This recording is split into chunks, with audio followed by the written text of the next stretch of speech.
بسم اللہ الرحمن الرحیم الحمدللہ رب العالمین والصلاة والسلام علی سید الانبیاء والمرسلین اما بعد فاستعیذ باللہ من الشیطان الرجیم بسم اللہ الرحمن الرحیم السلام علیکم ورحمۃ اللہ وبرکاتہ۔ عزیز طلبہ کرام، امید کرتا ہوں احباب خیر سے ہوں گے۔ انشاءاللہ آج ہم مشکاۃ المصابیح کے درس نمبر 216 میں باب حفظ اللسان والغیبت والشتم فصل ثالث سے حدیث نمبر 4864 سے لے کر 4868 تک پڑھنے کی سعادت حاصل کریں گے۔ آج کے درس میں ان احادیث مقدسہ کا ترجمہ ہوگا اور ساتھ ساتھ ان احادیث مبارکہ کی توضیح و تشریح کرنے کی سعادت حاصل کریں گے۔ تو آئیے طلبہ کرام بلا تاخیر بڑھتے ہیں اپنے آج کے درس کی طرف۔ بسم اللہ الرحمن الرحیم۔ حضرت عمران بن حطان رضی اللہ تعالی عنہ راوی ہیں۔ وعن عمران بن حطان قال اتيت ابا ذر فوجدته في المسجد محتبيا بكساء اسود وحده فقلت يا ابا ذر ما هذه الوحده؟ فقال سمعت رسول الله يقول الوحده خير من جليس السوء والجليس الصالح خير من الوحده وإملاء الخير خير من السكوت والسکوت خیر من املاء الشر۔ حضرت عمران بن حطان کہتے ہیں کہ ایک دن میں حضرت ابو ذر غفاری کی خدمت میں حاضر ہوا، ان کو مسجد میں پایا۔ اس وقت وہ ایک کالے رنگ کی چادر لپیٹے ہوئے تنہا بیٹھے تھے۔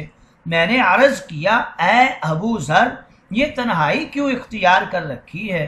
حضرت ابو ذر رضی اللہ تعالی عنہ نے جواب دیا کہ میں نے رسول کریم کو یہ فرماتے ہوئے سنا، برے ہم نشینوں کے ساتھ بیٹھنے سے تنہا بیٹھنا بہتر ہے، اور تنہا بیٹھنے سے نیک ہم نشینوں کے ساتھ بیٹھنا بہتر ہے، نیز چپ رہنے سے بلائی کا سکھانا بہتر ہے، اور برائی سکھانے سے چپ رہنا بہتر ہے۔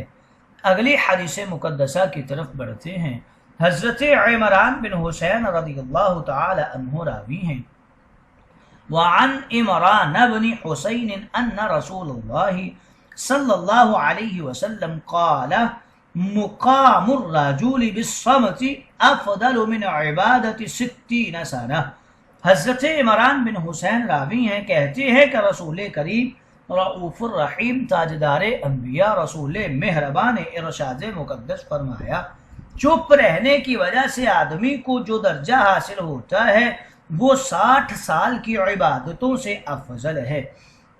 60 سانہ یعنی خاموشی کے ساتھ تنہائی میں بیٹھنا اور اللہ تعالیٰ کے شؤون کا مراقبہ کرنا اس 60 سالہ عبادتوں سے افضل ہے جس میں طرح طرح کا کثیر کلام ہو اور زبان کی بے احتیاطی ہو۔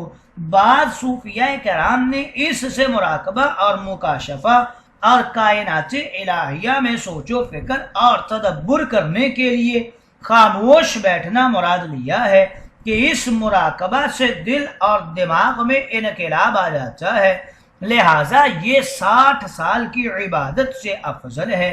بہرحال حدیث مقدس کا مطلب یہ بھی ہو سکتا ہے کہ اگر مراقبہ نہ بھی ہو پھر بھی خاموش رہنے سے ذکر و فکر کی خاموشی مراد ہے، صرف گنگ خاموش رہنا مراد نہیں ہے۔ گویا تاجدار انبیاء نے فرمایا، خاموشی اختیار کرنا یہ 60 سال کی عبادتوں سے بہتر ہے۔ اگلی حدیث مقدسہ کی طرف بڑھتے ہیں۔ حضرت ابو ذر رضی اللہ تعالی عنہ راوی ہیں۔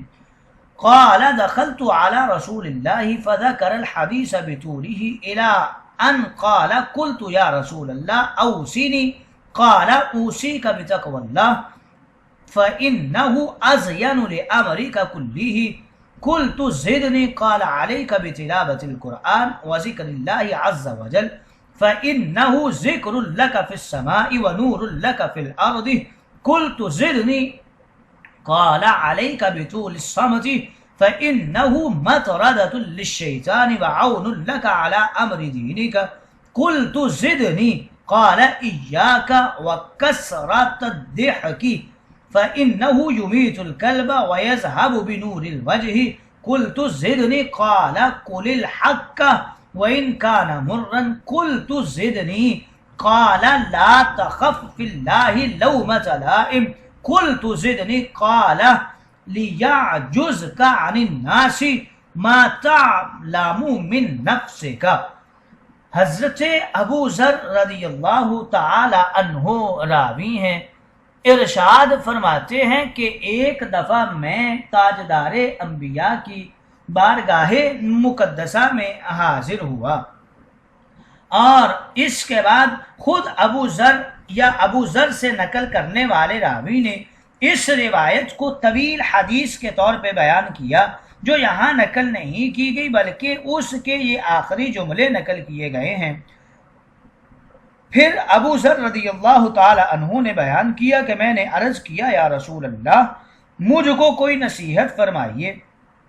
آپ نے فرمایا کہ میں تم کو تقوی کی نصیحت کرتا ہوں، یعنی اللہ سے ڈرنے رہنے کی نصیحت کرتا ہوں، کیونکہ تقوی تمہارے تمام دینی اور دنیاوی امور اور اعمال کو بہت زیادہ زینت اور آراستگی بخشنے والا ہے۔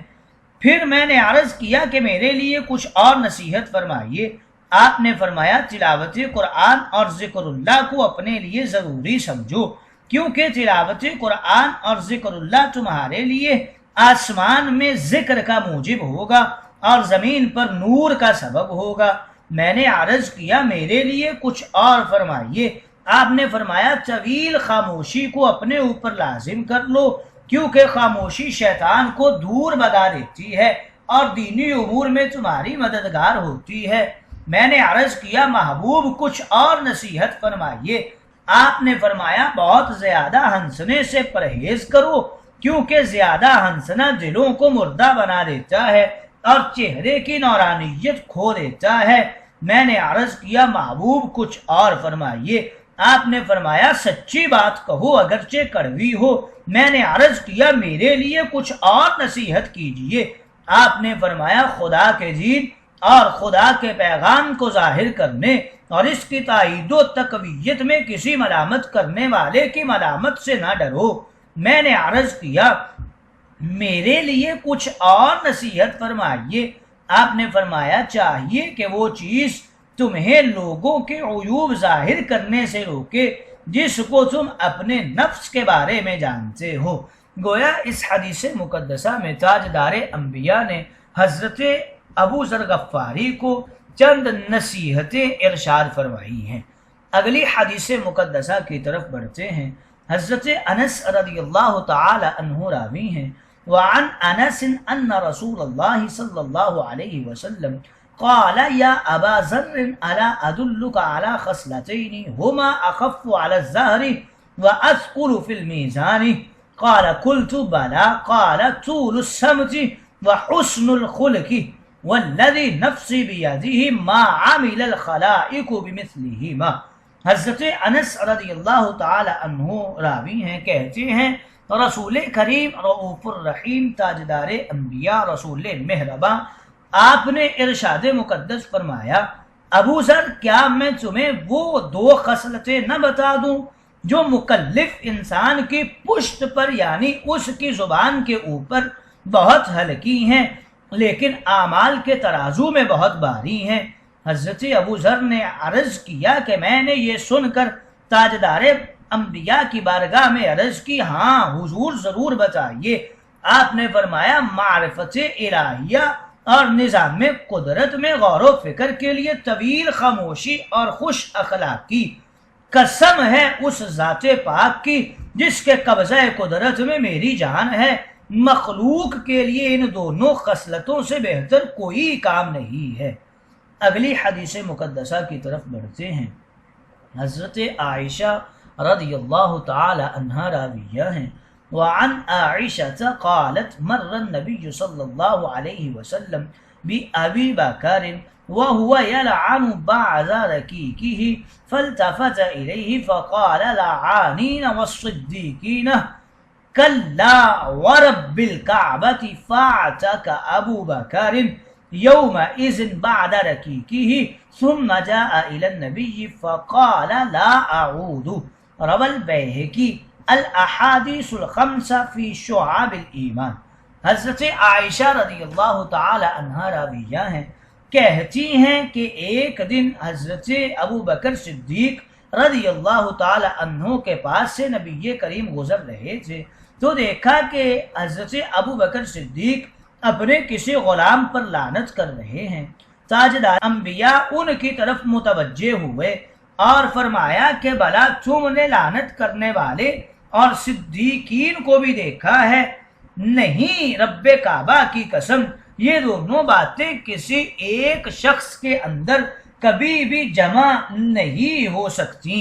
حضرت ابو بکر صدیق نے یہ ارشاد سن کر اس تقصیر کے کفارہ کے طور پر اس دن اپنے بعض غلاموں کو آزاد کیا اور پھر معذرت خواہی کے لیے بارگاہ مصطفیٰ میں حاضر ہوئے اور عرض کیا کہ میں آئندہ کبھی ایسا کام نہیں کروں گا.